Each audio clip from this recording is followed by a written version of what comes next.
How do I make $1 million ad scripts that scale D2C brands? So recently I did this ad, and over the last 6 months, it achieved $1 million in revenue. This single ad alone for one of my clients. I'm gonna just sum up some of the concepts that I use in order to create this ad scripts. We have 3 main things here. The first is the angle, then the structure, and the copywriting. What we do is going after the main angle, the main winning angle that is already working in the account, and then trying to keep a 50% or a 30% of the ads that we produce for new angles, new messaging and stuff. So 50% of the winning and 50% or below for new stuff. If you feel you are stuck, if you feel that you are already doing a lot of ads about the winning angle. Let's go with the interesting part. So these 2 are the most interesting. The structure is one of the best tactical thing you can do to improve your ad script. And we use the selling blocks. Selling blocks are direct response blocks, like some people call it in a different way. I call them selling blocks. And in our agency, I created this table with tags where for each section of the script, okay, we associate a specific tag. For example, problem is very common to start your ad script with the problem. Then maybe for some type of ads, you go with agitate. So agitate is the consequence of the problem. So for example, let's say that you want to be in shape and your problem is that you are not in shape. Okay, the consequences is that you look ugly. So in terms of mating, with your partner, sex is not as it used to be, or sex is not as it could be, or maybe you don't find the right partner, or maybe you can change the angle and go more for a target audience that is more interested in health, because maybe they are, their problem is so big that they have health issues, and they agitate the consequence of this problem. So not, being in shape and being healthy is that they develop diseases and other health problems. So that could work really well with the agitation part. Maybe you want, there are a lot of them. There is social proof, and there are really there is authority. These are what I use. Of course, there is the solution, which is actually your product, because your product is going to be represented as solution. Then you have your benefits, your feature, the explanation. I really broke these things down to science so that we know exactly what's working, what's missing. This helps us, achieve a higher standard for our script. You can usually group these 4 or these 3 into unique selling proposition. If you add uniqueness, unique mechanism, it's slightly different concept, but what makes you unique from your competitors? Because of course, your target audience is going to see also other brands, other products, other ads that are trying to buy them. Of course, you're trying to acquire your customers, and you need to make sure that they understand why you are the only available, amazing, perfect solution. So this way you have higher chances to make them purchase your product. Don't forget that. Then we got a lot of other stuff. We can have some soft selling blocks that are as well as important. Like for example, scarcity. Make your product look scarce so it's more interesting, it's more appealing. And scarcity can be applied with time limitation or stock limitation. Like availability of your product is really good if you're launching an offer, and usually you put them at the end. I just go briefly through all of them or most of them, and then we keep going on. Other soft selling blocks are humor. Humor helps lowering the guard of people. It hires the trust because you make them laugh. It's like a psychological thing. And this doesn't help too much. So don't use like 1 or 2 sentences just for the humor.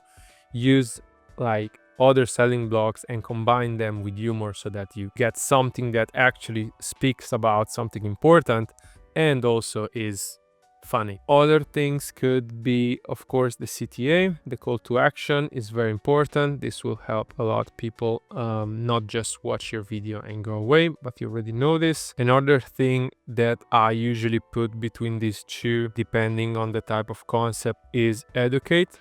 Now, educate is the same thing as explaining things, except you explain things in relation between features and benefits. So for example, this feature makes you get this benefit, right? And so you put feature A with benefit A, feature B with benefit B. Sometimes I see rookie copywriters, rookie creative strategists, or some of our clients to correlate or put one after another, like different combination of features, like for that don't correlate together, you know, because feature A should go with benefit A and feature B should go with benefit B, and you explain the reason this happened, therefore, etc. Educate is the same for the problem, especially if you're going into awareness level and you go after, you know, an unaware target audience, an unaware of the problem target audience. So you have to explain them that these particular symptoms are actually results of a problem that you have that you don't know, and your problem, if you don't cure it now, will lead to this agitate, to this consequence, to this even bigger problem. So what you want to do is blah blah blah blah blah. This part is called educate because you want to explain them. They are not aware of that, and in some markets, for some product, this is super important, especially because unaware of the problem audiences are the one that usually are bigger. Usually your market, in most of the cases, is into the unaware of the problem section. If you want to grow, inevitably you will go there. But also, you know, problem aware and solution aware are also big, really big for most of the markets. You can just concentrate on one of those three mainly if you want to scale your brand. The order in which you should put them is usually it starts, of course, there is the hook, okay, but the hook usually is also correlated to the problem, you know, or to the pain points, okay? So usually, except the hook, of course, you have the problem that you're trying to solve. After that, usually I don't always put agitate. I use some benefits, features, and introducing the product that I call solution.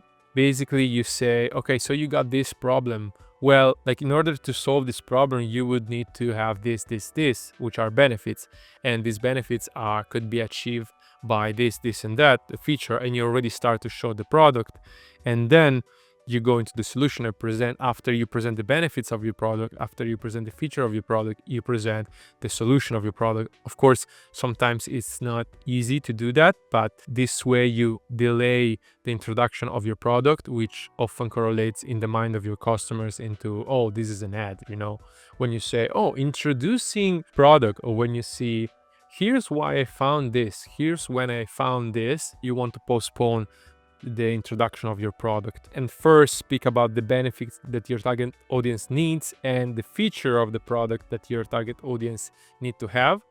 Yeah, one super important, sorry guys, is discredit alternatives. Actually, most of the time, the minimum viable structure is problem, discredit, solution, and then you go into the solution part, which, as I said, you first say you need this, which are the benefits. These benefits could be achieved only by these particular features, and then you introduce the product, so the solution. And then you can go into the social proof, you can go into authority. Authority could be introduced a little bit earlier, actually, because it's a good reason for people to keep hearing stuff. Because if you are no one, who cares? If you are an amazing doctor, you get more chance to be heard. And except, of course, or celebrities, or authorities, doctors, or, you know, previous customer, or experts, or whatever, etc., etc. And then you put all the rest, like for example, scarcity. You want to put like uniqueness, why you are unique, if you didn't put it here when introducing your product, etc., etc. So this is how you should view structure, and this is how I do it. This is not how you should do it. This is how I do it to get predictable results from my clients, and it works. And this was just very generic and fast explanation. We can go a little bit deeper in another video. Then the copywriting. Okay, so copywriting is really important because it's not only about words, but it's also about the density. I don't see many people speak about that. These are very important because some words can trigger a completely different reaction to your target audience. So for example, let's say that you're going after a target audience that, I don't know, you have a shampoo that helps people grow their hair back. I don't know if that even exists, but anyway, the problem is that their hair are falling and they're afraid of going bald, etc. So for example, bald could be a very important word. Now, I don't know if this is a word, but from your research, alopecia is another triggering word, maybe that they know, and losing hair. These 3 words could have 3 different output, 3 different results, right? And whenever you are crafting your hook or crafting the first part of your scripts where you speak about the problem, of course, you want to highlight the most interesting, the most important word. Another thing to notice is about, in terms of words, also the power words. There are a lot of videos about copywriting, but I mean, the use of words is really important, so make sure to optimize that. But another thing about the density instead is that I can say the same thing in 1 sentence or in 3 sentences, okay? Like, you have one line that took 2 seconds of your video, you have another line that took 2 seconds of your video, and you have a third line that took 3 seconds of your video, okay? So the first 7 seconds of your videos are critical. The first 3, the first 7, the first 10, of course, etc., etc. But you need to be aware that if you're saying in these 10 seconds just the pain point, you are using 7 seconds to use your pain point. Then you might use 5 seconds to do, I don't know, to agitate this problem. What you don't understand is that these 12 seconds cost you X amount of dollars. So you're paying for this attention, you're paying for this time that you are asking to the people, right? So since you're paying this, you want to say the same thing. In the first 2 seconds, you want to say the pain point. In the next 2 seconds, you want to, agitate that. And in the next 3 seconds, maybe you want to actually discredit alternatives. And you could do these 3 selling blocks that helps your viewer consume information that are needed in order to consider a purchase, in order to click the ad and go to the landing page, etc., etc. And they are warming up the lead. Instead, you're just saying one thing for 7 seconds. Okay, you're wasting a lot of money, and this will never beat your current ads. I'm not saying that you can't make a successful ad with this.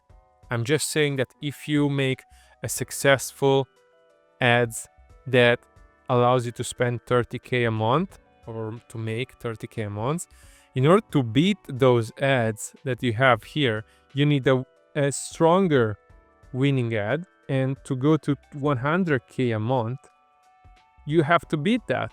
You have to make it more dense, you make it better, you have to make it, more engaging. You have to design it so it will cost less in terms of buying attention, because you're paying Zuckerberg, to $30, $10, $50, whatever, for 1,000 impressions. You're paying this platform for the attention, and you want to condense information fast, make them engaging, make them funny, make people want to see this content, want to read this content. So this is very important. Regarding copywriting, you need to condense stuff. You need to be aware of the word you're using. And these 3 things will affect 50%.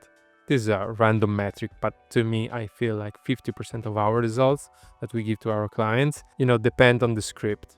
Then you have the footage, the creator, the edit, etc., etc. And in terms of script, of course, speaking about angle, structure, copywriting.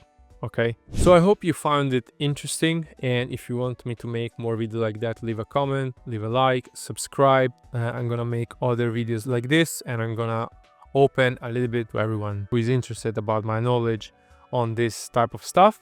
And yeah, see you in the next video.